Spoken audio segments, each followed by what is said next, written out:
Fog clung to the banks of the Green River as daylight crept across the trees, revealing something that would change the Pacific Northwest forever. The discovery of a young woman's body in the shallow water marked the beginning of a long and harrowing pursuit that would eventually lead investigators to Gary Ridgway. In the early 1980s, the region was expanding rapidly, industrial zones pushing against wooded stretches and quiet suburban pockets. Against that backdrop of growth and anonymity, fear began to spread.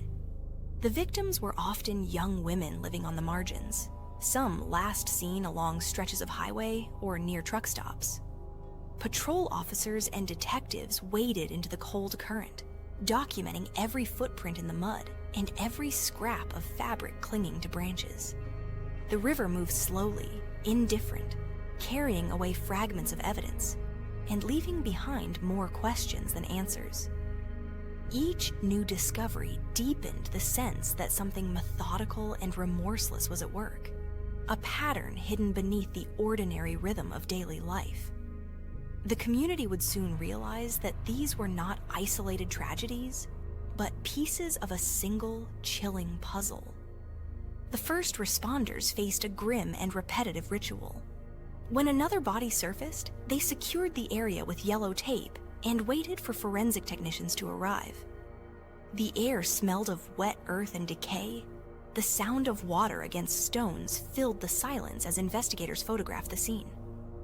Deputies logged every item, shoes, jewelry, fibers, before sealing them in paper evidence bags. The coroner's team worked carefully, aware that even the smallest trace could later prove vital.